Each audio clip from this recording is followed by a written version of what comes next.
Hi everyone, thank you for coming to my YouTube channel. Today I want to talk about this book called Goodbye Things by Fumio Sasaki.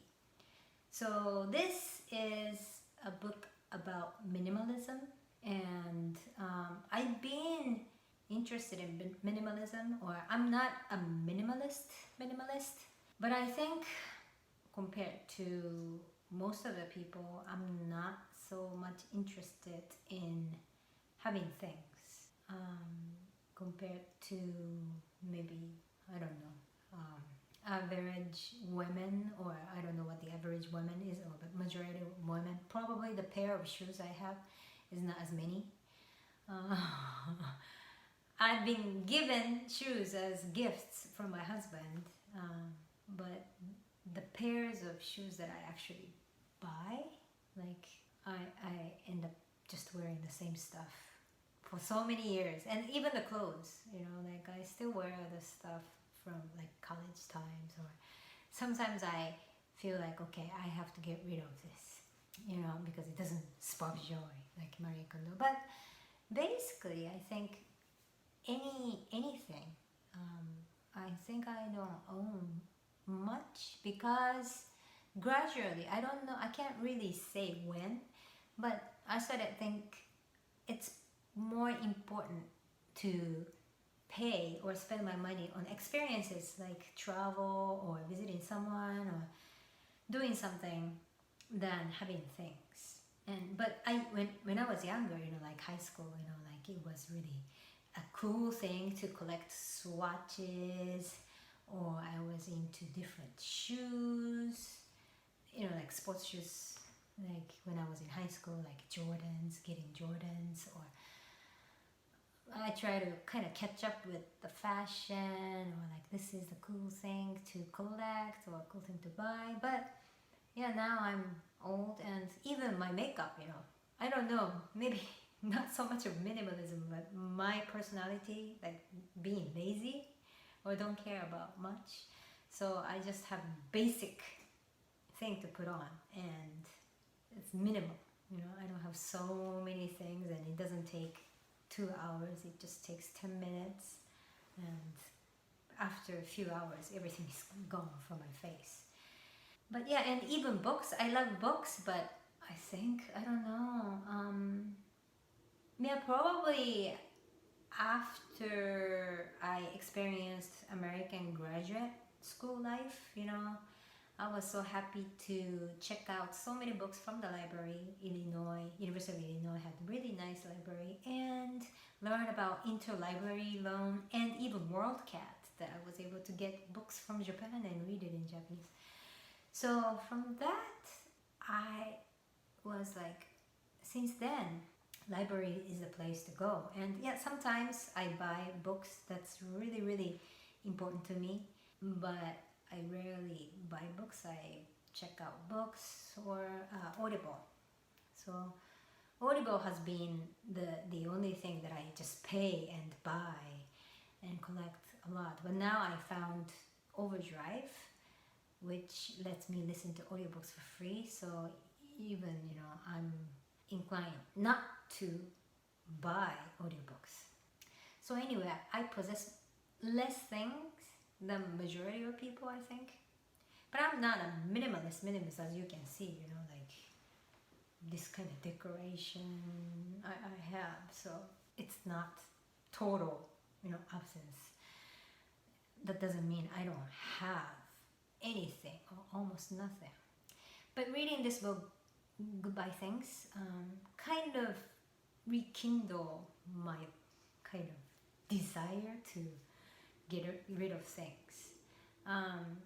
He talked about how being minimalist means knowing what's essential to you. So saying no to things that's not absolutely necessary, right? So if you don't know that, you end up just keeping so many things, and by having these things, that means you have to spend a lot of energy, and you have to take care of these things, and these things are in your space, so they take up space also.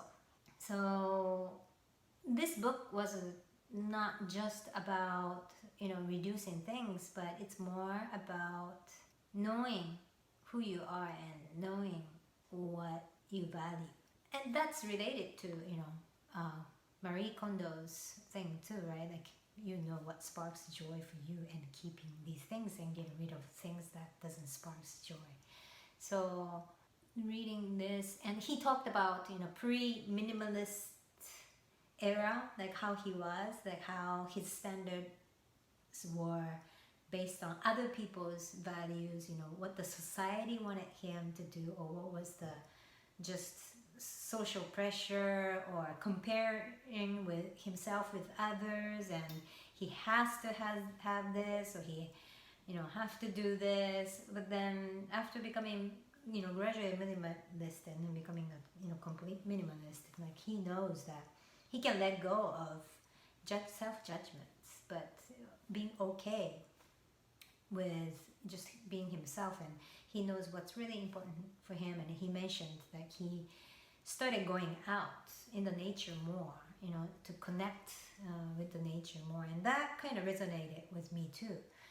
And I thought that was really nice. It's more like philosophical, or like enlightenment, right? You don't need these things to be yourself.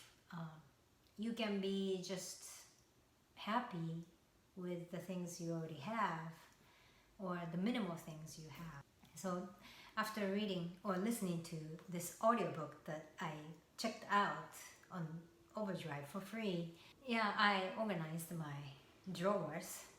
I mean, not organized, but I got rid of some of the stuff that were sleeping in the drawers, and I felt good. I didn't do the complete makeover or anything, but just a few items that I shredded, or I got rid of, and felt good. So I strongly recommend you to read this book. And at the end of the book, there is a recap section that kind of talk about the 55 tips that the author recommends. And I like these 55, but I will introduce 1, 2, 3, 4, 5, 6, 7 advice that especially resonated with me. Like there are normal tips, something like, making space is important, or something like that. But I knew the basics, so something more, or it was kind of funny, made me laugh or something, I picked. So I want to introduce you. So one of them is number 16 of 55. He says, our things are like roommates, except we pay their rent.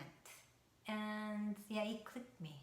I mean, I knew the concept of having too many things, meaning you are paying for the house, the room, and you have dead space, or the space you cannot use. So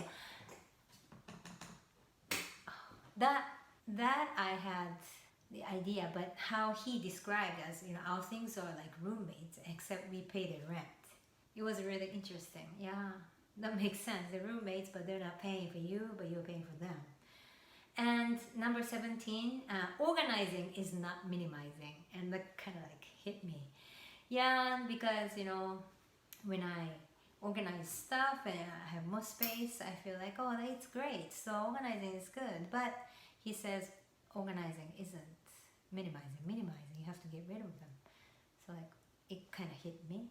And number 22, discard the things you have already forgotten about. I think that's the kind of hard part. Especially I have albums and things like that, or medals from the marathon that I ran. Like those things that you don't usually think about, but when you try to clean up that space and find it, it's so difficult to get rid of. But you usually don't remember. So that made me think about, okay, maybe I don't need these marathon medals.